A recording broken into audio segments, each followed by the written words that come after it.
চার শ্রেণীর মেয়েদেরকে বিয়ে করে সুখী হওয়া যায় না। আমার মায়েরা দারুণ টেনশন আছে, হুজুর কি যে কবেন আল্লাহই জানে।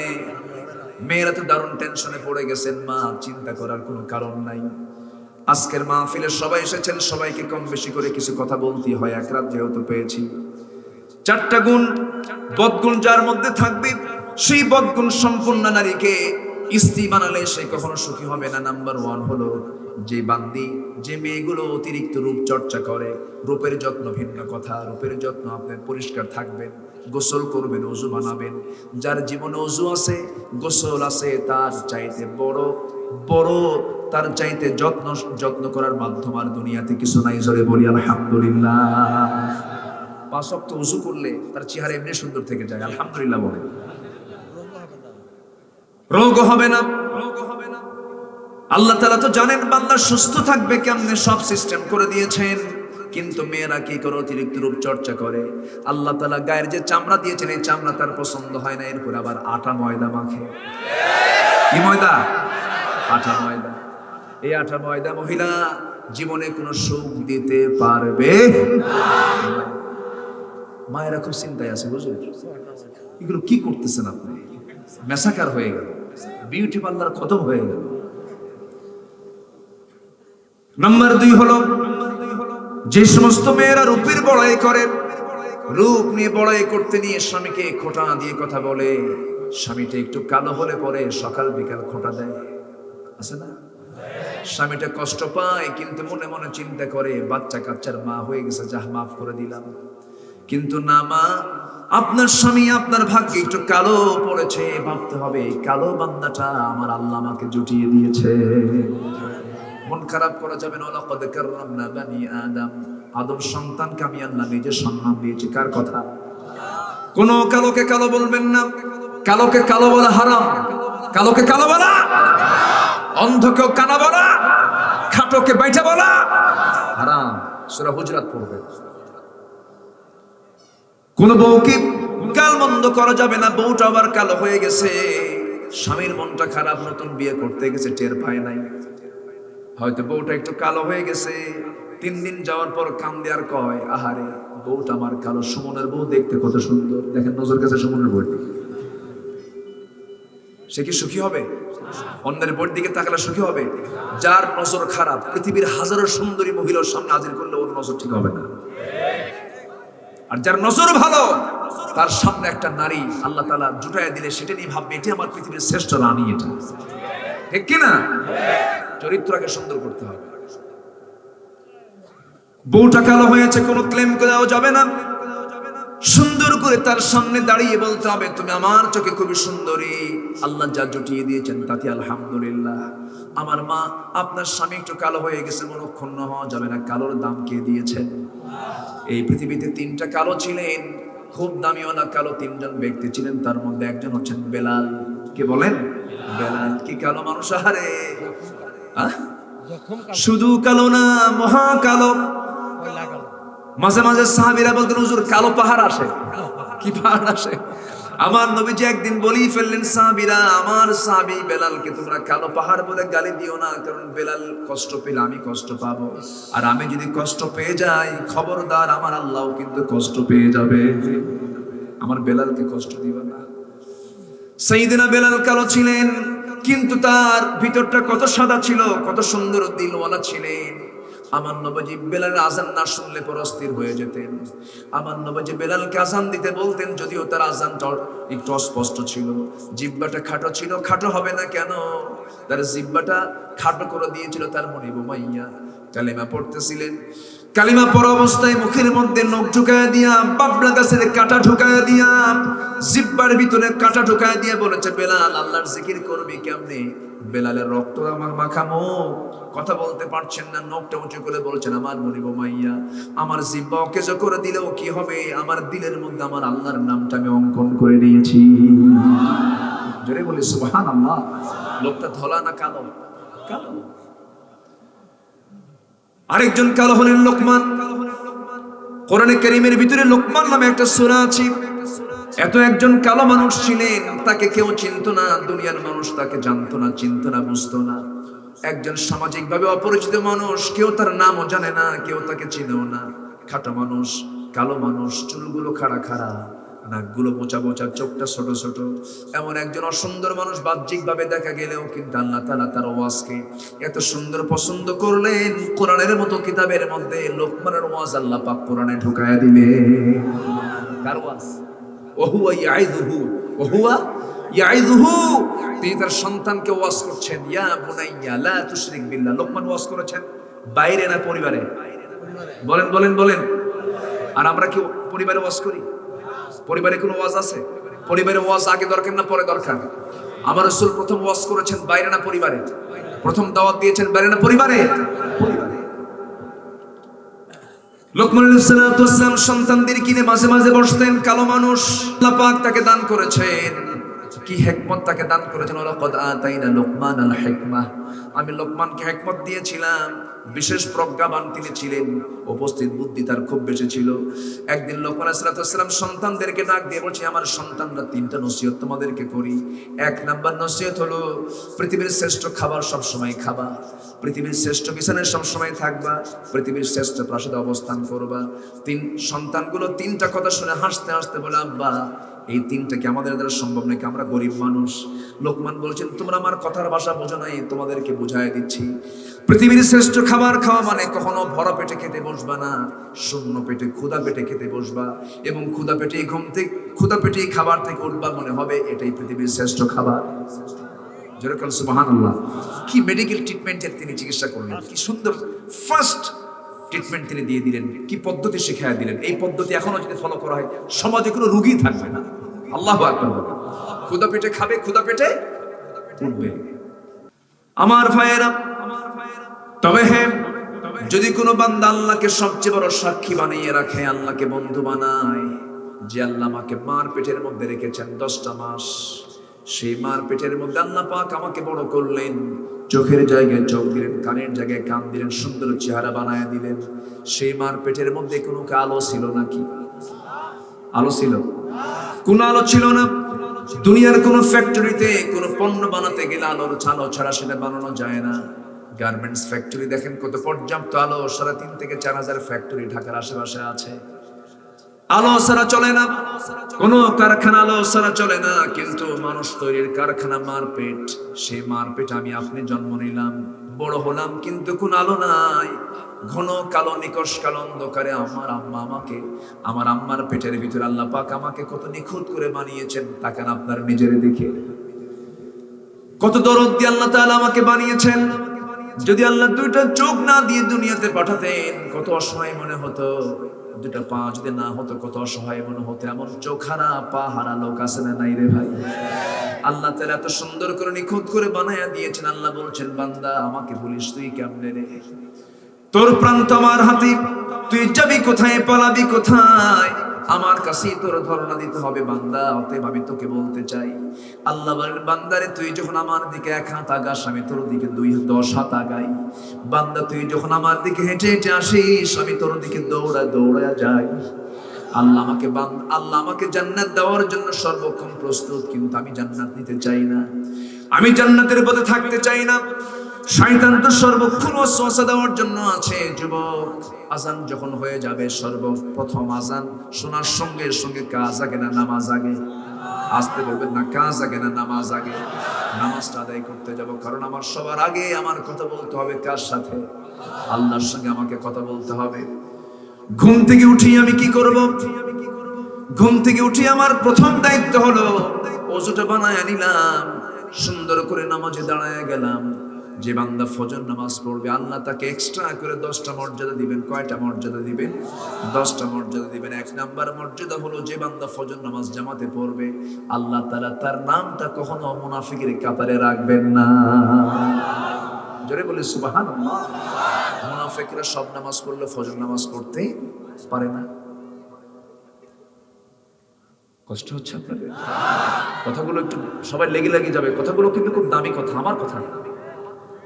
মুনাফিকরা কিন্তু ফজর নামাজ পড়তে পারে না, কিন্তু ওরা করে কি? অন্যান্য নামাজে চলে যায়, মসজিদে গিয়েও প্যাঁচ লাগায়। আছে না নাই? মসজিদে গিয়ে প্যাঁচ লাগায়া ইমামের চাকরি খাবে কেমন? ইমামের বেতন মাত্র দেয় 5,000 টাকা, তার মধ্যে কত প্রশ্ন আছে না নাই? এই দেশের সবচেয়ে কম বেতন কার? জীবনের শ্রেষ্ঠ ইবাদতের নাম কি বলে? শ্রেষ্ঠ ইবাদতের নাম কি? শ্রেষ্ঠ ইবাদত করছি যার পিছনে, তার বেতন সবচাইতে কি সুন্দর না? আবার বলে ইমামের বেতনের বরকত আছে, এত অল্প বেতনে চলতে পারে, কি বরকত আছে না? এরকম আছে না নাই? এগুলো বরকত না, এগুলো অবহেলা। এগুলো কি বলেন? এগুলো কি? 40 লক্ষ টাকা ব্যয় করি সুন্দর পাকা মসজিদ, সেখানে লাগানো হয়েছে টাইলস, সেখানে লাগানো হয়েছে বিভিন্ন শ্বেত পাথর দিয়ে বানানো সুন্দর মসজিদ বানিয়েছে 50 লক্ষ টাকা ব্যয় করে। কিন্তু নামাজ সুন্দর করে 50 লক্ষ টাকার মসজিদ বানিয়েছে, কিন্তু ইমাম সাহেব যে মসজিদে নামাজটা পড়ান, সেই ইমামের থাকার জায়গা হলো সিঁড়ির তলে। আমি কি ভুল বলতেছি? দুঃখ নিয়ে কথাগুলো বলছি। 1 কোটি টাকা খরচ করে মসজিদ বানানো হয়, আর সেই মসজিদের যিনি ইমাম, তার থাকার জায়গা হলো সিঁড়ির তলে। ইমাম কি কর্মচারী? হ্যাঁ, ইমামের বেতন হবে কর্মচারীর মতো না কর্মকর্তার মতো? বলেন, আজকে ইমামদের বেতন কি কর্মকর্তার মতো না কর্মচারীর মতো? সুইপারের বেতন দেওয়া হয়, নাইট গার্ডও না। এই হচ্ছে অবস্থা। আবার বলে হুজুর মাসে 5,000 টাকা বেতন দিয়ে এত টাকা কি করেন? কত বড় বেকুব! থাপড়ায় 32 দাঁত ভাঙা দরকার, ঠিক না? ওই সভাপতি সেক্রেটারি সহ মুসল্লিদের কিয়ামতের দিন আল্লাহ তুলবেন। এগুলোর দিকে তো আমরা কিছু খেয়াল করি না। খেয়াল করার দরকার আছে না নাই? আচ্ছা, 4.5 লক্ষ মসজিদ আছে আমার দেশে, 4.5 লক্ষ মসজিদ। সেই মসজিদের তত্ত্বাবধান কারা করে? যারা গাঁজা খায়। বাস্তব কথা বলছে। ম্যাক্সিমাম মসজিদের সভাপতি সেক্রেটারির মধ্যে সুদখোর আছে না নাই? সুদের ওয়াজ করবেন, মন খারাপ, হুজুর বেতন কমে গেল, আরো আছে না নাই? বেতনের কি হলো? এই হলো মসজিদের ইমামদের দশা।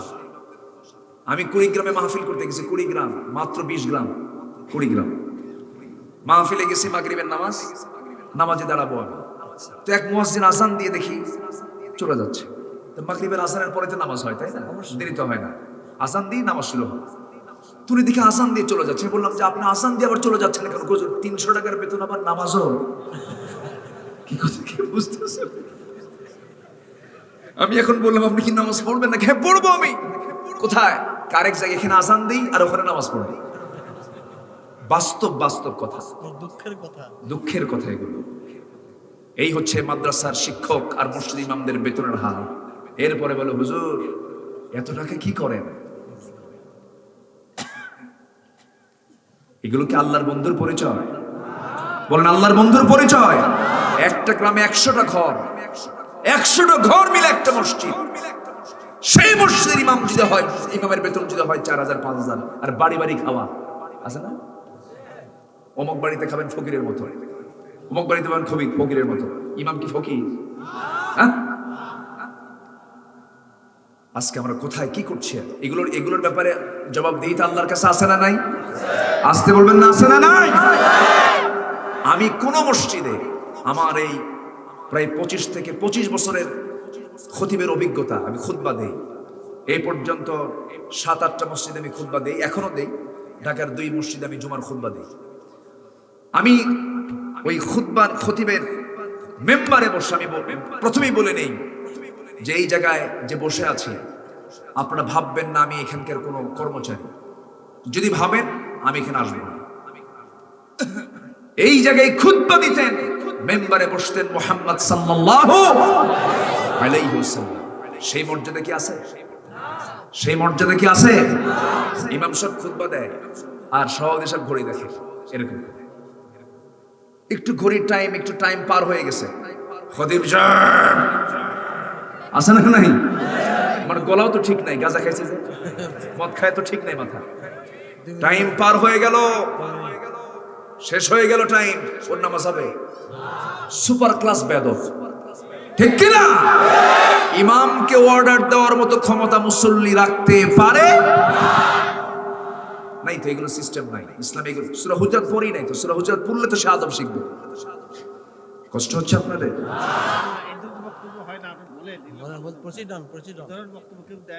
এগুলো কথা কি বলার দরকার আছে? জি আলহামদুলিল্লাহ বলেন। আজকে কোথায় যাবেন আপনি? একটা গ্রামে আমি আশ্চর্য হই জানেন, 100টা ঘর মিলে একটা মসজিদ, 1 কোটি টাকা খরচ করে মসজিদ বানায়। ইমাম, মুয়াজ্জিন, খাদেমদের বেতন দেখলে আমরা আশ্চর্য হই যে এটা কেমন আচরণ এটা। আমি কি ভুল বলতেছি? ভুল বলতেছি আমি? সম্মানিত ভাইরা, আমরা ইসলামকে দাম দিতে শিখিনি। মক্কায় যান, কাবা শরীফের যিনি ইমাম আব্দুর রহমান সুদাইসি, আমি নিজে তার সঙ্গে কথা বলেছি। মদিনার যিনি ইমাম ডক্টর মুহসিন আল কাসিম, তার সঙ্গে কথা বলেছি। তো আমি ইমামদের বেতন কাঠামো নিয়ে আমি একটি প্রশ্ন করলাম তার সহকারীকে, বললাম যে ওনাদের বেতন কত? ওনাদের নির্দিষ্ট কোনো বেতন নাই। সৌদি গভর্নমেন্ট তাদেরকে ব্ল্যাঙ্ক চেক, ফাঁকা চেক দেয়, যা লাগে নিবেন, যা লাগে নিবেন। মানে ইমাম কি বিপদে ফেলায় যে তুই বেশি দিতে পারবি না। সুবহানাল্লাহ বলেন। কি অনার তাদের, কি সম্মান তাদের। আমরা সম্মান দিতে পারিনি তো, শুধু সমালোচনা করতে জানি। একটু হুজুর একটু মেয়ের দিকে নজর দিচ্ছে, হুজুরের নজর খারাপ। ও যে আরেকজনের বউ যে ভাগা নিয়ে গেছে সেটার কোনো খবর নাই, আছে না নাই? ভুল বলতেছি আমি? এগুলো বলার দরকার আছে না? অন্যের বউ নিয়ে শুয়ে থাকে কোনো দোষ নাই, আর হুজুর একটু নজর দিচ্ছে অন্যদিকে, হুজুরের নজর খারাপ, দেখ হুজুরের আছে না নাই? বল। সেক্রেটারি মসজিদের মধ্যে ঢুকেই মুয়াজ্জিনের চাকরি রাখবে না, খাদেমের চাকরি রাখবে না, করে কি টাইলস পরিষ্কার আছে ওর মধ্যে করে বালু ঢুকান, বালু ঢুকে এরকম ঘষা মারে, এই খাদেম এখানে বালু তুমি দেখো না, তোমার চাকরি নয়। আছে না নাই? বুড়া মানুষদের সারা জীবন চাকরি করছে, এখন চাকরি নেই, বসে বসে কি করবে? এখানে এসে কুটনামি করবে। আছে না? এগুলো আছে না? এগুলো থেকে আমরা নিজেকে পরহেজ রাখবো। জোরে বলি ইনশাআল্লাহ, জোরে বলি ইনশাআল্লাহ। ইমাম তার সম্মান কম না বেশি? বেশি। তার পিছনে নামাজ পড়ি আমি, তাকে সম্মান দিতে হবে। আমার ভাইয়েরা, আমার বন্ধুগণ, আল্লাহ তাআলা নিজেই বলছেন, বান্দারে তোমার জীবনে বন্ধু হবে 3 জন। বলেছি মাত্র একজনের কথা, তিনি আমার কে বলেন? আল্লাহ হচ্ছেন আমার 1 নাম্বার বন্ধু।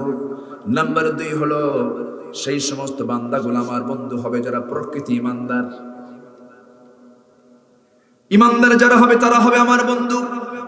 আল্লাহ তাআলা সুন্দর করে বলছেন এক জায়গায়, মুহাম্মাদুর রাসূলুল্লাহি ওয়াল্লাযীনা মা'আহু আশিদ্দাউ আলাল কুফফারি রুহামাউ বাইনাহুম তারাহুম রুকআ সুজদান ইয়াবতাগুনা ফাদলাম মিনাল্লাহি ওয়া রিদওয়ানা।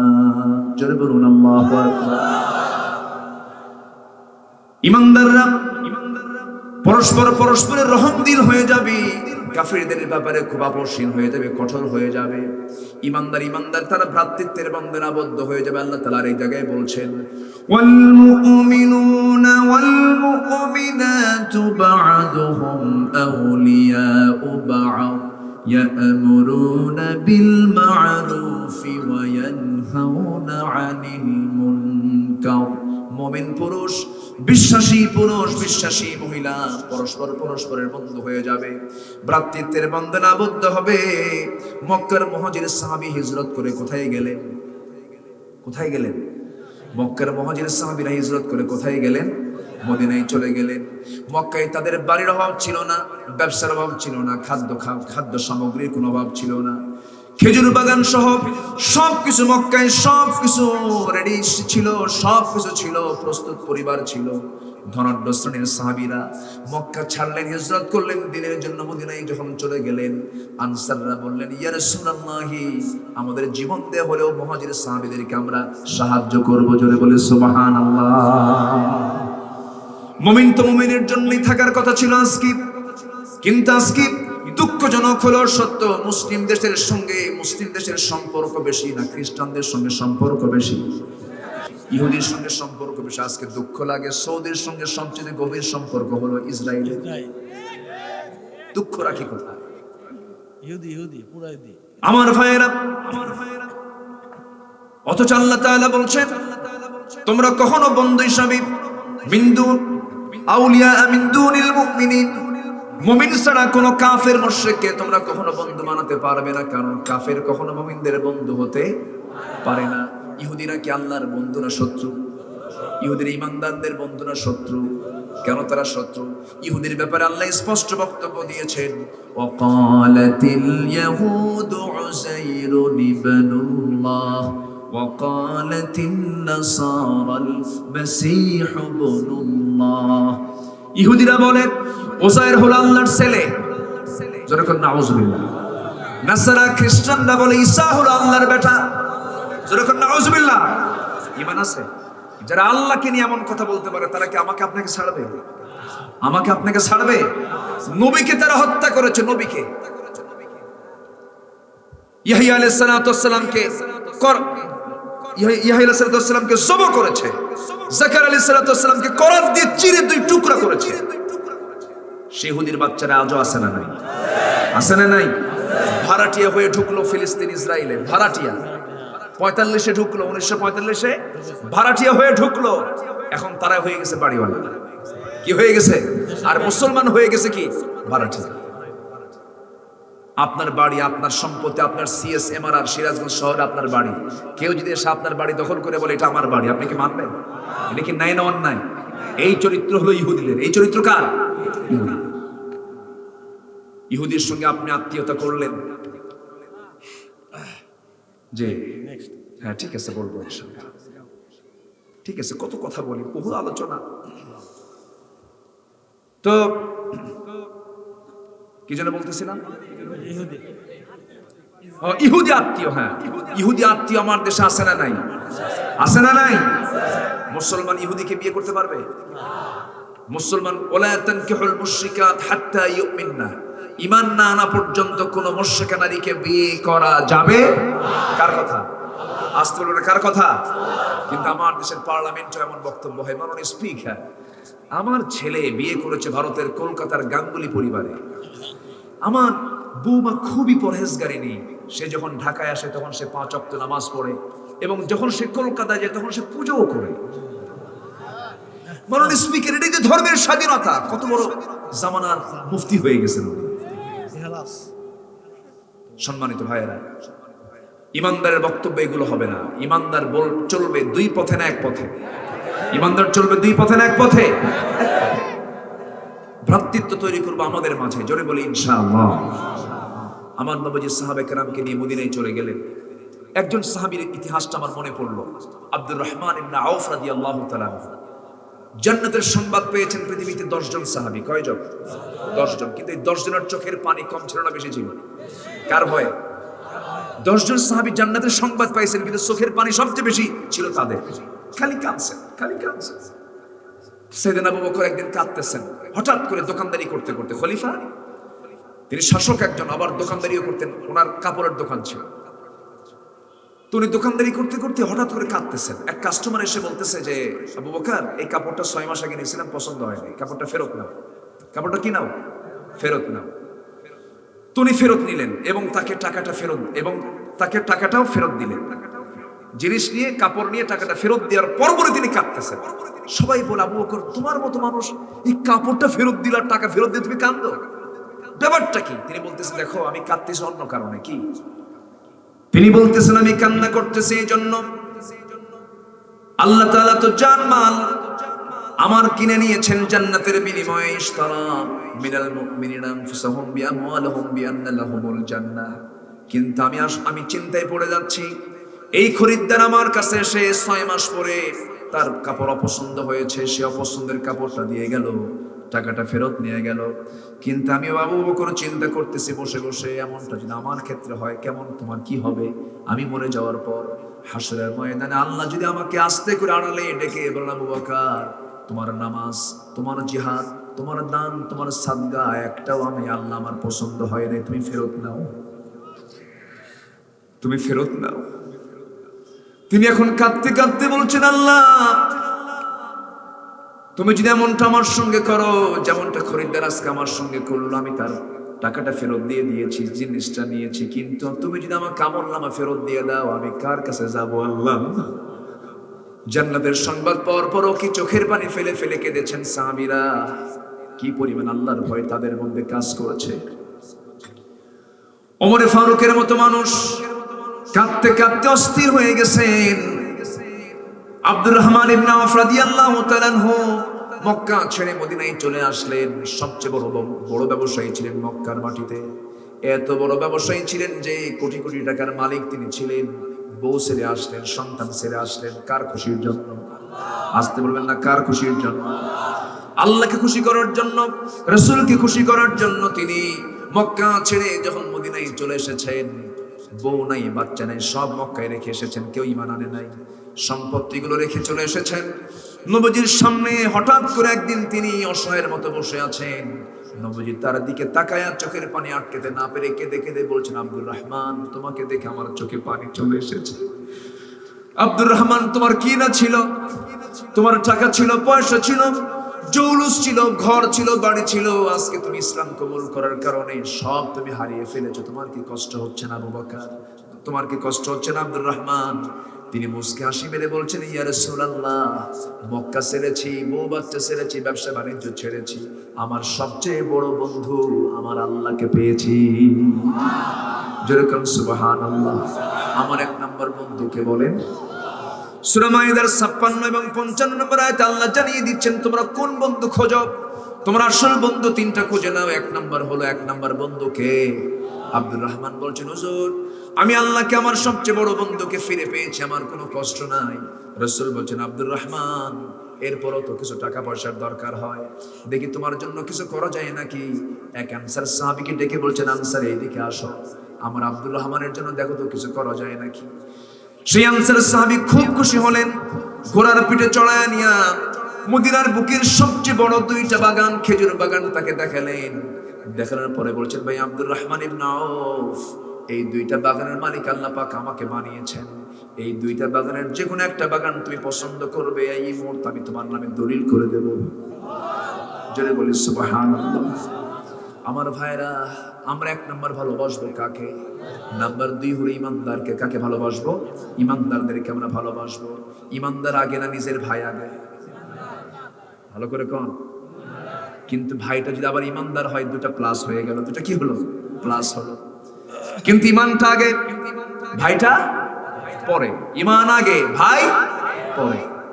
এমনকি বাপ মাও যদি আপনাকে শিরকের দিকে যদি চেষ্টা চালায়, শিরকের দিকে নিয়ে যাওয়ার জন্য, ফালা তুতিউহুমা ওয়া সাহিবুহুমা ফিদ দুনিয়া মা'রুফা, সেই সময় তুমি তোমার আব্বা আম্মার কথাও শুনতে পারবা না। কারণ বাপ মা আগে, ভাই বোন আগে, আত্মীয় স্বজন আগে, বউ বাচ্চা আগে না আল্লাহ আগে? কে আগে? আল্লাহ আগে। সে আল্লাহকে যারা বিশ্বাস করবে, ইমানদারটাও আগে, ভাই পরে। কিন্তু দুঃখ লাগে আমার দেশে, একই পরিবারের একই বাপের 4টা ছেলে 4টা দল করে। আছে না? 4 ভাই 4 দল করে। ওরা কন্ট্রাক্ট করে, শোন তোর দল এখন ক্ষমতায়, আমরা 3 জন তোর সাপোর্ট নেব। আবার আমরা যখন 5 বছর পরে আমরা ক্ষমতায় যাব, তোকে সাপোর্ট দেব। কি ধরনের বড় শয়তান দেখেন। আছে না? নাই বলে এইরকম করে ইসলাম মারার কোনো সুযোগ আছে নাকি? আসতে বলবেন না, সুযোগ আছে নাকি? সুযোগ নাই। আব্দুর রহমান ইবনে আওফ রাদিয়াল্লাহু তাআলা আনহু এরপরে বলছেন, ভাই আনসার আর কি তুমি করবে আমার জন্য বলো। এবার আনসার সাহাবী কেঁদে কেঁদে বলছে, ভাই আব্দুর রহমান ইবনে আওফ, রাসূল তো আমাকে দায়িত্ব দিয়েছেন, তুমি কোনো চিন্তা করো না, এই জমিটা, এই বাগানটা আমি তোমাকে দিয়ে দেব, এবং তোমার বিয়ে শাদী করার দরকার, তুমি যুবক মানুষ।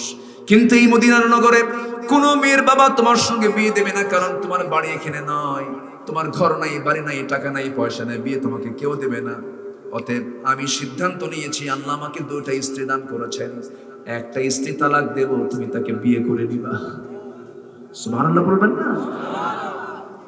আমার ভাইয়েরা, কি পরিমাণ উদারতা, কি মহব্বত ছিল ইমানদারদের মাঝে। আল্লাহ তাআলা বলছেন, 1 নাম্বার বন্ধু হবে তোমার আল্লাহ, আমি আল্লাহ তোমার বন্ধু হব। নাম্বার 2 হচ্ছে ইমানদাররা বন্ধু হতে হবে। এরপরে কি হলো? এরপরে আব্দুর রহমান ইবনে আওফ বলছেন, ভাই রে, বউটাও তালাক দেওয়া লাগবে না, আমার বাগন আমার নামে দলিল করে দেওয়া লাগবে না, তুমি তো ধনী মানুষ, আমাকে বাজারে একটু দেখায় দাও, ব্যবসার লাইনটা একটু বুঝায় দাও। ছোট্ট একটা ব্যবসার লাইন তিনি বুঝে নিলেন। ব্যবসা করতে করতে আল্লাহ তাআলা তার মধ্যে বরকত দিয়ে দিলেন। কয়েক রতি সোনা কামাই করলেন, কয়েক রতি আনি না, কয়েক রতি সোনা কামাই করলেন। সোনা কামাই যখন হয়ে গেল, যুবক মানুষ, বিয়ের দরকার আছে না নাই? যৌবনের জন্য, যৌবনের চাহিদা পূরণ করার জন্য বিয়ের কথা কে বলেছে? আসতে বলবেন না, কে বলেছে? যে বলে বিয়েটা আমার জরুরি না, সে ভুল করে। কারণ আমার বিশ্বনবী, আমার নবী মুহাম্মদ অবিবাহিত ছিলেন না বিবাহিত ছিলেন? বিবাহিত ছিলেন। বিবাহের মধ্যে বুজুর্গি, বিবাহের মধ্যে পূর্ণতা ঈমানের। রাসূল বলেছেন বিয়ে করো, বিয়ে আমার সুন্নাত। বিয়ে ছাড়া সন্তান হবে কেমনে?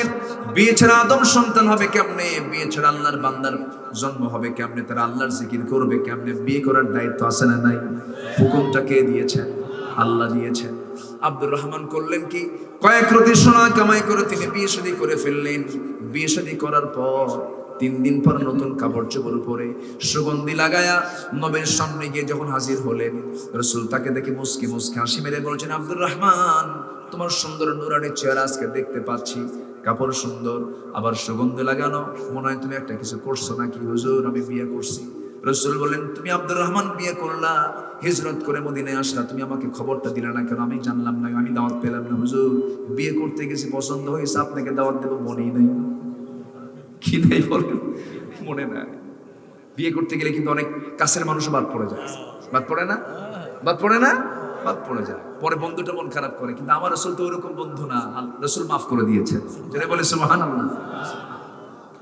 আমার নবীজি বললেন, বিয়ে করেছে ভালো কথা, কিন্তু আমার তো একটা দায়িত্ব আছে। বিয়ে তো করলে ভালো জিনিস, কিন্তু মোহরানার টাকা আদায় করেছো নাকি? এই দায়িত্ব, এটা শুনতে হবে না? শুনতে হবে। কিন্তু আজকে মোহরানার টাকা কি আদায় করে নাকি? বরঞ্চ মোহরানা তো দেয় না, বরং উল্টা শ্বশুর বাড়ি থেকে টাকা আনে। আছে না নাই? আছে না? এগুলো আছে না? খুব মজা না? যৌতুক এটা যেমন হারাম, আবার মোহরানার ধার্য যেটা করা দরকার তা না করে ডাবল ডাবল করে, এটাও হারাম, এটাও ঠিক না। এটা জুলুম। এটা কি বলেন তো? জুলুম।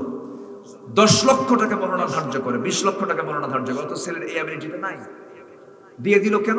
দেখেন সিস্টেমটা, 30 লক্ষ টাকা মোহরানা ধার্য করিয়া তোর মধ্যে নাকফুল পাবো 310 টাকা পরিশোধ করিয়া বাকি টাকা ফাঁকি দিয়ে, তাহলে এটা কি হলো বলো? এটা ব্যালেন্স হলো? উচিত না এটা।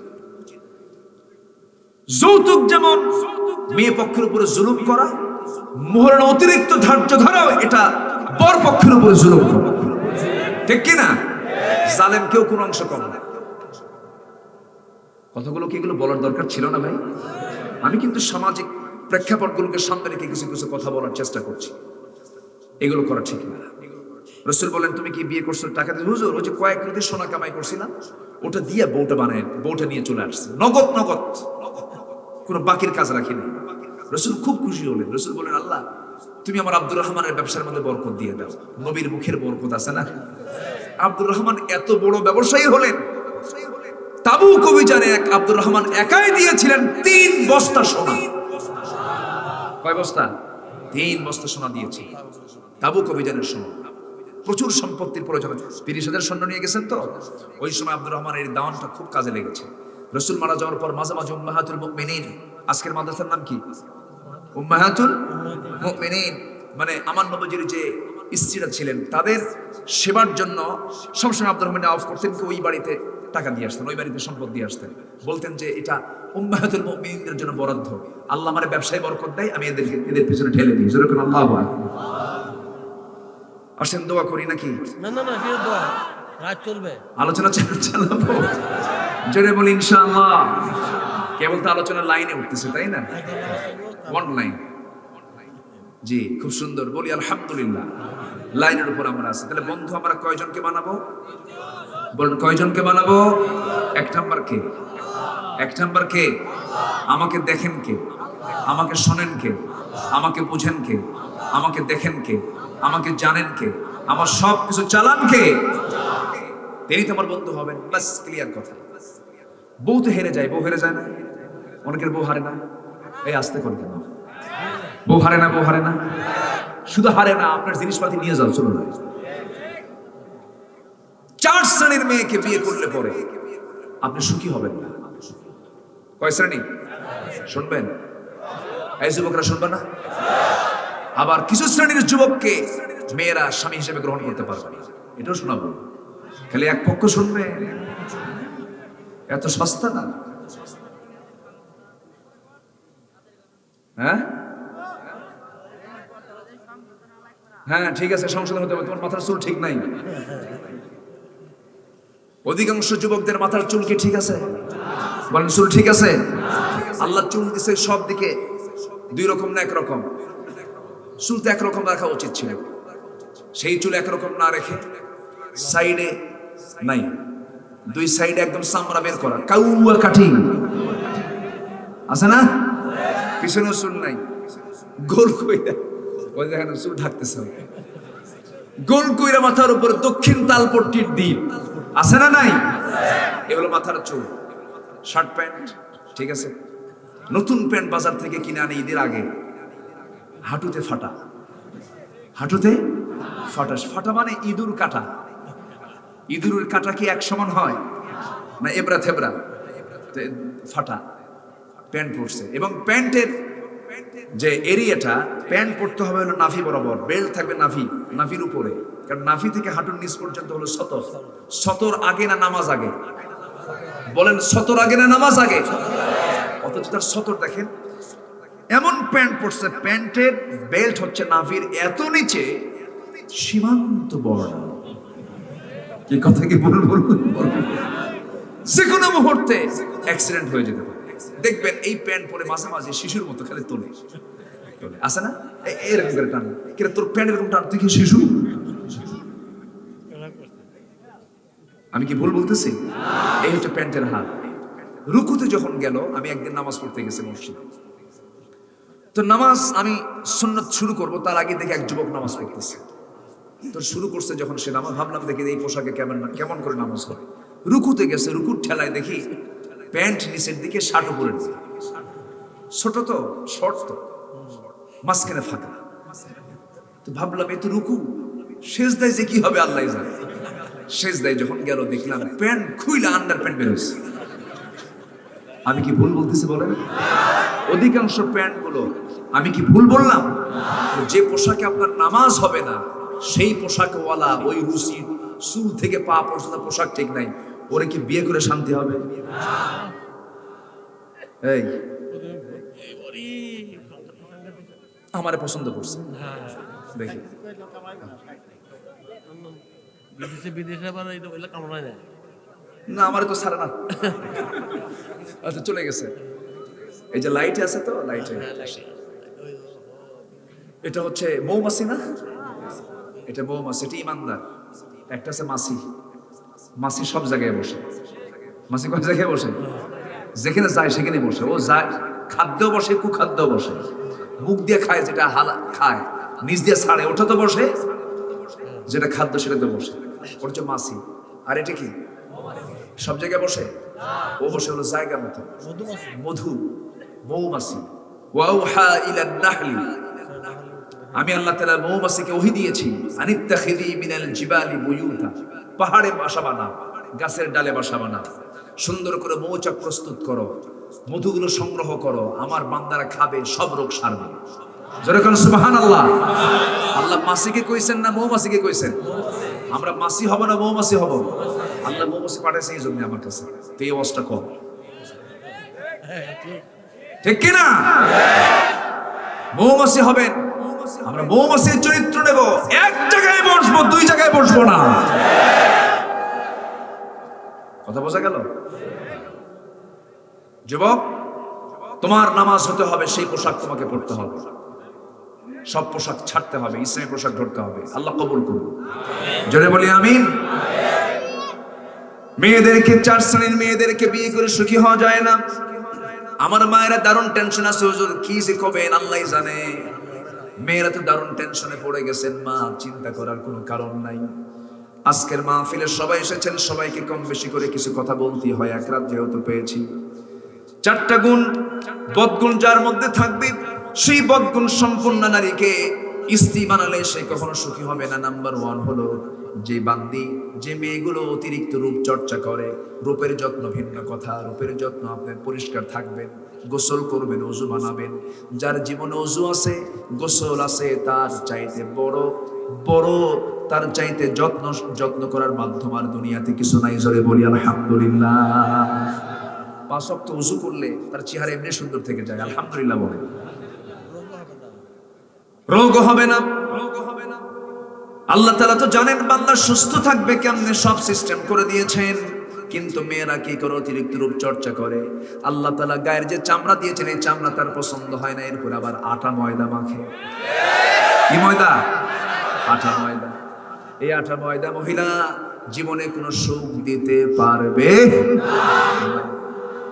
মায়েরা খুব চিন্তায় আছে, বুঝলেন? এগুলো কি করতেছেন আপনি? মেসাকার হয়ে গেল, বিউটি পার্লার খতম হয়ে গেল। নাম্বার 2 হলো যে সমস্ত মেয়েরা রূপের বড়াই করে, রূপ নিয়ে বড়াই করতে নিয়ে স্বামীকে খোঁটা দিয়ে কথা বলে। স্বামীটা একটু কালো হলে পরে সকাল বিকাল খোঁটা দেয়, আছে না? স্বামীটা কষ্ট পায়, কিন্তু মনে মনে চিন্তা করে বাচ্চা কাচ্চার মা হয়ে গেছে, যা মাফ করে দিলাম। কিন্তু না মা, আপনার স্বামী আপনার ভাগ্যে একটু কালো পড়েছে, ভাবতে হবে এই কালো বান্দাটা আমার আল্লাহ আমাকে জুটিয়ে দিয়েছে। মন খারাপ করা যাবে না। লাকাদ কাররামনা বানি আদম, আদম সন্তানকে আমি আল্লাহ নিজে সম্মান দিয়েছি। কার কথা? কোন কালোকে কালো বলবেন না। কালোকে কালো বলা হারাম, কালোকে কালো বলা, অন্ধকেও কানা বলা, খাটোকে বাইটা বলা হারাম। সূরা হুজরাত পড়বে। কোন বউকে গালমন্দ করা যাবে না। বউটা আবার কালো হয়ে গেছে, স্বামীর মনটা খারাপ, নতুন বিয়ে করতে গেছে, টের পায় নাই। হয়তো বউটা একটু কালো হয়ে গেছে, 3 দিন যাওয়ার পর কান্দে আর কয়, আহারে বউটা আমার কালো, সুমনের বউ দেখতে কত সুন্দর। দেখেন নজর কাছে সুমনের বউ, সে কি সুখী হবে? অন্যের বউর দিকে তাকালে সুখী হবে? যার নজর খারাপ, পৃথিবীর হাজারো সুন্দরী মহিলার সামনে হাজির করলে ওর নজর ঠিক হবে না। আর যার নজর ভালো, তার সামনে একটা নারী আল্লাহ তাআলা জুটাইয়া দিলে সেটা নিয়ে ভাববে এটা আমার পৃথিবীর শ্রেষ্ঠ রানী। এটা ঠিক কিনা? চরিত্রকে সুন্দর করতে হবে। বউটা কালো হয়েছে, কোনো ক্লেম করাও যাবে না। সুন্দর করে তার সামনে দাঁড়িয়ে বলতে হবে, তুমি আমার চোখে খুবই সুন্দরী, আল্লাহ যা জুটিয়ে দিয়েছেন তাতে আলহামদুলিল্লাহ। আমার মা, আপনার স্বামী একটু কালো হয়ে গেছে, মনক্ষুণ্ণ হওয়া যাবে না। কালোর দাম কে দিয়েছেন? এই পৃথিবীতে 3টা কালো ছিলেন, খুব দামিওয়ালা কালো 3 জন ব্যক্তি ছিলেন, তার মধ্যে একজন হচ্ছেন বেলাল। কে বলেন? বেলাল। কি কালো মানুষ! আহারে, শুধু কালো না, মহা কালো। মাঝে মাঝে সাহাবীরা বলতেন, হুজুর কালো পাহাড় আসে। কি পাহাড় আসে? আমার নবীজি একদিন বলেই ফেললেন, সাহাবীরা, আমার সাহাবী বেলালকে তোমরা কালো পাহাড় বলে গালি দিও না, কারণ বেলাল কষ্ট পেলে আমি কষ্ট পাবো, আর আমি যদি কষ্ট পেয়ে যাই, খবরদার আমার আল্লাহও কিন্তু কষ্ট পেয়ে যাবে। আমার বেলালকে কষ্ট দিও না। সাইয়েদনা বেলাল কালো ছিলেন, কিন্তু তার ভিতরটা কত সাদা ছিল, কত সুন্দর দিলওয়ালা ছিলেন। আমার নবীজি বেলালের আজান না শুনলে পর অস্থির হয়ে যেতেন। আমার নবীজি বেলালকে আজান দিতে বলতেন, যদিও তার আজানটা একটু অস্পষ্ট ছিল, জিহ্বাটা খাটো ছিল। খাটো হবে না কেন? তার জিহ্বাটা খাটো করে দিয়েছিল তার মনিব মাইয়া। কালিমা পড়তেছিলেন, কালিমা পড়া অবস্থায় মুখের মধ্যে নখ ঢুকায় দিয়া, বাবলা গাছের কাঁটা ঢুকায় দিয়া, জিহ্বার ভিতরে কাঁটা ঢুকায় দিয়ে বলেছে, বেলাল আল্লাহর জিকির করবি কেমনে? বেলালের রক্ত আমার মাখা মুখ, কথা বলতে পারছেন না, নখটা উঁচু করে বলছেন, আমার মনিব মাইয়া, আমার জিহ্বা অকেজ করে দিলেও কি হবে? আমার দিলের মধ্যে আমার আল্লাহর নামটা আমি অঙ্কন করে নিয়েছি। জোরে বলি সুবহানাল্লাহ। লোকটা ধলা না কালো? কালো। আরেকজন কালো হলেন লোকমান। কোরআনে কারীমের ভিতরে লোকমান নামে একটা সূরা আছে। এত একজন কালো মানুষ ছিলেন, তাকে কেউ চিনতো না, দুনিয়ার মানুষ তাকে জানতো না, চিনতো না, বুঝতো না। একজন সামাজিকভাবে অপরিচিত মানুষ, কেউ তার নামও জানে না, কেউ তাকে চিনেও না। খাটো মানুষ, কালো মানুষ, চুলগুলো খাড়া খাড়া, নাকগুলো মোচা মোচা, চোখটা ছোট ছোট। এমন একজন অসুন্দর মানুষ বাহ্যিকভাবে দেখা গেলেও কিন্তু আল্লাহ তাআলা তার ওয়াজকে এত সুন্দর পছন্দ করলেন, কোরআনের মতো কিতাবের মধ্যে লোকমানের ওয়াজ আল্লাহ পাক কোরআনে ঢুকায়া দিলেন। কার ওয়াজ? ওহুয়া ইয়াইযুহু ওহুয়া ইয়াইযুহু, তিনি তার সন্তানকে ওয়াজ করছেন, ইয়া বুনাইয়া লা তুশরিক বিল্লাহ। লোকমান ওয়াজ করেছেন বাইরে না পরিবারে? বলেন বলেন বলেন। আর আমরা কি পরিবারে ওয়াজ করি? পরিবারে কোনো ওয়াজ আছে? পরিবারে ওয়াজ আগে দরকার না পরে দরকার? আমার রাসূল প্রথম ওয়াজ করেছেন বাইরে না পরিবারে? প্রথম দাওয়াত দিয়েছেন বাইরে না পরিবারে? লোকমান আলাইহিস সালাতু ওয়াস সালাম সন্তানদের কিনে মাঝে মাঝে বসতেন। কালো মানুষ, আল্লাহ পাক তাকে দান করেছেন, কি হিকমত তাকে দান করেছেন। ওয়ালাকাদ আতাইনা লোকমানাল হিকমাহ, আমি লোকমানকে হিকমত দিয়েছিলাম।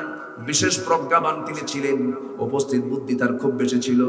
একদিন লোকমান আলাইহিস সালাতু ওয়াস সালাম সন্তানদেরকে ডাক দিয়ে বলছে, আমার সন্তানরা তিনটা নসিহত তোমাদেরকে করি। এক নাম্বার নসিহত হলো, পৃথিবীর শ্রেষ্ঠ খাবার সব সময় খাবা, পৃথিবীর শ্রেষ্ঠ বিছানায় সব সময় থাকবা, পৃথিবীর শ্রেষ্ঠ প্রাসাদে অবস্থান করবা। সন্তানগুলো তিনটা কথা শুনে হাসতে হাসতে বলে, আব্বা এই তিনটা কি আমাদের দ্বারা সম্ভব নাকি? আমরা গরিব মানুষ। লোকমান বলছেন, তোমরা আমার কথার ভাষা বোঝো নাই, তোমাদেরকে বুঝাই দিচ্ছি। পৃথিবীর শ্রেষ্ঠ খাবার খাওয়া মানে কখনো ভরা পেটে খেতে বসবা না, শূন্য পেটে ক্ষুধা পেটে খেতে বসবা, এবং ক্ষুধা পেটে ঘুম থেকে ক্ষুধা পেটে খাবার থেকে উঠবা, মনে হবে এটাই পৃথিবীর শ্রেষ্ঠ খাবার। যেরকম সুবহানাল্লাহ, কি মেডিকেল ট্রিটমেন্টের তিনি চিকিৎসা করলেন, কি সুন্দর ফার্স্ট ট্রিটমেন্ট তিনি দিয়ে দিলেন, কি পদ্ধতি শিখিয়ে দিলেন। এই পদ্ধতি এখনো যদি ফলো করা হয় সমাজে কোনো রোগী থাকবে না। আল্লাহু আকবার। ক্ষুধা পেটে খাবে, ক্ষুধা পেটে উঠবে, এটাই হবে তোমার জন্য পৃথিবীর শ্রেষ্ঠ খাবার। নাম্বার 2 হলো, আমার কলিজার টুকরা সন্তানরা, পৃথিবীর শ্রেষ্ঠ বিছানায় ঘুমাবা, কাজ না করে কখনো ঘুমাতে যাবা না, কায়িক পরিশ্রম করবা, দৈহিক পরিশ্রম করবা, বডিটাকে কাজে কাজে ঘরমাক্ত শরীর বানায় ফেলে বিছানায় যাবা। তখন তোমার কাছে মনে হবে যে বিছানায় শুয়ে পড়বা সেই বিছানায় হবে তোমার দুনিয়ার সবচেয়ে শ্রেষ্ঠ প্রাসাদ, শ্রেষ্ঠ বিছানা। জোরে বলে সুবহানাল্লাহ। মানে আমার সন্তানরা খাবা কম, কঠোর পরিশ্রম করবা। দেখেন কি নসিহত দিচ্ছে। নাম্বার 3 হলো, পৃথিবীর শ্রেষ্ঠ প্রাসাদে অবস্থান করবে।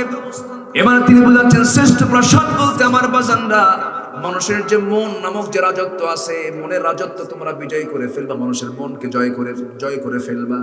মানুষের মনকে যদি জয় করতে পারো, এর চাইতে বড় প্রাসাদ এই দুনিয়া তার দ্বিতীয়টা নাই। জোরে বলেন সুবহানাল্লাহ। লোকটা ধরে না কালো কালো। আমার ভাইয়ের আরেকজন কালো সাহাবী ছিলেন, নবীর কাছে সে বলছেন, ইয়া রাসূলুল্লাহ, আমি কালো মানুষ, আমি যুবক, আমি বিয়ে করতে চাই, বিয়ে হয় না, কোন মেয়ের বাবা আমাকে দেখে পছন্দ করে না। রাসূল বলছেন, কে বলেছে? ও সাদ, বিয়ে হবে না কেন? আমি তোমার দায়িত্ব নিলাম, তোমার বিয়ের দায়িত্ব আমি নিয়েছি, যাও তোমার বিয়ে হয়ে যাবে। কোথায়, কার সঙ্গে? হুজুর তাড়াতাড়ি বলেন। যাও ইবনে ওহাবের বাড়িতে চলে যাও, তার একটা মেয়ে আছে। ওই সাহাবী বলছেন, ইয়া রাসূলুল্লাহ, আমি মৌখিকভাবে বলতে পারবো না, আপনি তো লিখিত করে দেন। লিখিত একটা চিঠি প্রস্তুত করে নবীজি তার হাতে দিয়ে দিলেন।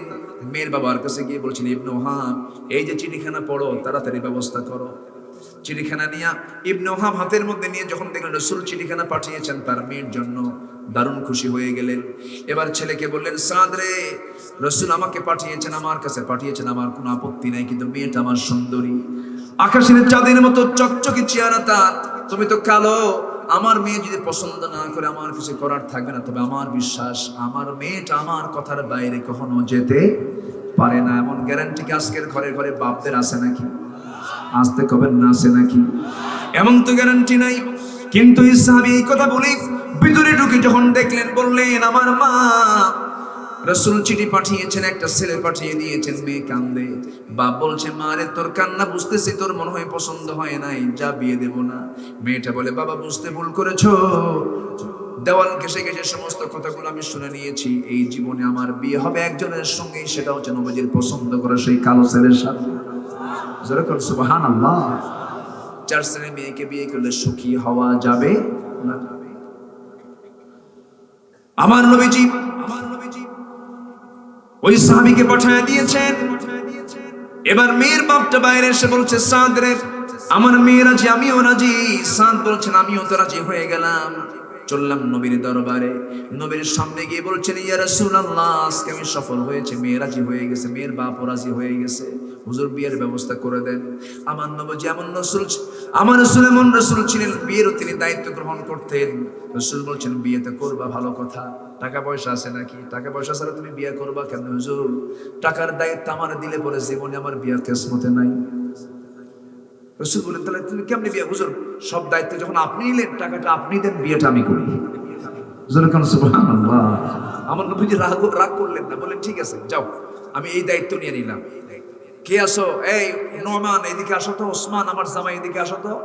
200-400 দিরহাম সংগ্রহ করে বললেন, সাদ যাও বাজার করে আনো, বিয়ের বাজার, আগামীকালকে বিয়ে হয়ে যাবে, যাও। বিয়ের বাজার করতে গেছে, বাজারে হাত নিয়েছেন। এমন সময় একজন মুজাহিদ এসে বলতেছি, সাদ রে, বিয়ের বাজার করতে এসেছো, তুমি কি জানো যুদ্ধের ডাক কিন্তু এসেছে, কি করবা বলো? কিছুক্ষণ চিন্তা করে জিহাদের দিকে তার রায়টা চলে গেল। বিয়ের বাজার বন্ধ করলেন, যুদ্ধের বাজার করলেন, ঘোড়া কিনলেন, তরবারি কিনলেন, যুদ্ধে চাপিয়ে পড়লেন। যুদ্ধ করতে করতে সাদের বিয়ে করা হলো না, শহীদ হয়ে আল্লাহর জান্নাতে চলে গেল। সাদ যখন দুনিয়া থেকে বিদায় নিয়েছেন, নবীর কাছে সংবাদ গেল, হুজুর সাদ দুনিয়া থেকে বিদায় নিয়েছে। কোন সাদ? যে সাদের বিয়ের কথা গতকালকে ছিল। আমার নবী জাবেরটাকে ধরে রাখতে পারলেন না, নবীজি দৌড়িয়া তার কাছাকাছি চলে গেলেন। তার কাছে যাওয়ার পরে গিয়ে দেখেন মস্তকটা ছিটকে পড়ে আছে, চুলগুলো রক্তাক্ত অবস্থায় পড়ে আছেন তিনি।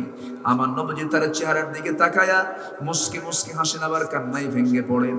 সাহাবীরা মনে মনে আশ্চর্য হচ্ছেন, আহারে নবী যেমন আচরণ তো করেন না, হাসতেছেন কাঁদতেছেন, কারণটা কি? প্রশ্ন বললেন, আমার সাদ কোন ঘোড়া কিনেছে, কোন তরবারি কিনেছে, নিয়ে আসো। ঘোড়া তরবারি হাজির করলে বললেন, হুরে মদিনাকে ডাক দাও, ওই সুন্দরী মহিলাকে আমার সামনে হাজির করো। হাজির করা হলো। রাসূল বলেন, হুরে মদিনা, মদিনার সবচেয়ে সুন্দরী মেয়ে। আজকে আমার ভাগ্যবান সাদ যদি বেঁচে থাকতো, তুমি তাকে স্বামী হিসেবে গ্রহণ করতে পারতে। কিন্তু সাদ তো বেঁচে নাই, জান্নাতের পাখি হয়ে জান্নাতে উড়ে বেড়াতেছে। কিন্তু সে তো বিয়ের বাজার করে যায় নাই, সে করেছে যুদ্ধের বাজার, জান্নাতের বাজার। সেই জান্নাতের বাজার ঘোড়ার তরবারি তার পক্ষ থেকে আমি তোমাকে হাদিয়া স্বরূপ দিয়ে দিলাম। আল্লাহ পাক এলাকার মাদেরকে এমন মা হওয়ার তৌফিক দান করুন। জোরে বলি আমিন, আরো জোরে আমিন। নাম্বার 1, রূপচর্চা অতিরিক্ত করা যাবে না। নাম্বার 2 হলো রূপের বড়াই করা যাবে না। নাম্বার 3 হলো স্বামীকে খোঁটা দিয়ে কথা বলা যাবে না। নাম্বার 4 হলো ওই সমস্ত মেয়েকে গ্রহণ করলে সুখী হতে পারবে না যে সমস্ত মেয়েরা বলে স্বামী আমার বাড়িতে থাকলে ভালো, বাড়িতে না থাকলে আরো ভালো। আছে না, এরকম আছে না? স্বামী প্রবাস থাকে, স্বামী কোথায় থাকে বলেন? প্রবাস থাকে, বলে তুমি আরো যুগের পর যুগ থাকো, এদিকেও ঠিক আছে না বাইপাস পারে। কথা কি বাস্তব না অবাস্তব বলেন? কথা কি বাস্তব না অবাস্তব? তাহলে এই 4 শ্রেণীর মহিলাকে বিয়ে করলে সুখী হওয়া যাবে? যে মহিলা স্বামীকে কাছে রাখতে চায় না, সেই মহিলা কি ভালো?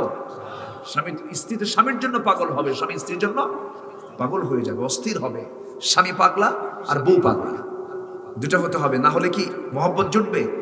জুটবে না। আল্লাহ তুমি সবাইকে বুঝার তৌফিক দাও। আমার বন্ধু হবে কয়জন বলেন? মোট ভুলে গেলেন কেন আপনারা? মোট বন্ধু কয়জন? 3 জন। 1 নম্বর বন্ধু হলো কে? আরো জোরে, আরো জোরে। 1 নম্বর বন্ধু হচ্ছেন আল্লাহ তাআলা। নাম্বার 2 বন্ধু হলো যারা ইমানদার, তারা হচ্ছে আমার 2 নম্বর বন্ধু। কিন্তু 3টা বন্ধু যদি আমি বলতে চাই, মাঝখানে আরেকটা বন্ধু অবশ্যই যোগ করতে হবে, সেটা আমি বলি নাই, সেটা আমি শেষের দিকে নিয়ে এসেছিলাম। নাম্বার 2 বন্ধু হলো ইন্নামা ওয়ালিয়্যুকুমুল্লাহু ওয়া রাসূলুহু ওয়াল্লাযীনা আমানু। নাম্বার 2 হলো মাঝখানে মূলত সেটা হচ্ছে আমার নবী মুহাম্মদ সাল্লাল্লাহু আলাইহি ওয়াসাল্লাম। বাপ আগে না রাসূল আগে? আমার জীবন আগে না রাসূল আগে? দুনিয়ার সমস্ত সম্পদ আগে না রাসূল আগে? 1 নাম্বার কে? নাম্বার 2 হলো সিরিয়ালি মুহাম্মদ সাল্লাল্লাহু আলাইহি ওয়াসাল্লাম। নাম্বার 3 হলো ওয়াল্লাযীনা আমানু। এই ইমানদারের মধ্যে আম্মাও থাকবে, আব্বাও থাকবে, ভাইও থাকবে, বোনও থাকবে, যদি ঈমান থাকে, যদি ঈমান থাকে। অনেকগুলো ব্যাখ্যামূলক কথা ছিল, সময়ের স্বল্পতার কারণে পারছি না। এই সমস্ত ইলম কালামগুলো শিখতে হলে মাদ্রাসায় যাওয়ার দরকার আছে না নাই? আসতে বলবেন না, আছে না নাই? এই জন্য সবচেয়ে ইসলামের শিক্ষা দরকার পুরুষের মধ্যে বেশি দরকার না মাদের মধ্যে বেশি দরকার? বলেন বলেন বলেন। মাদের মধ্যে বেশি দরকার, কারণ মা হচ্ছে সবচাইতে বড় শিক্ষক। মার চাইতে বড় শিক্ষক পৃথিবীতে নাই, আলহামদুলিল্লাহ বলেন। আর আমার জহুরুল ভাই কই?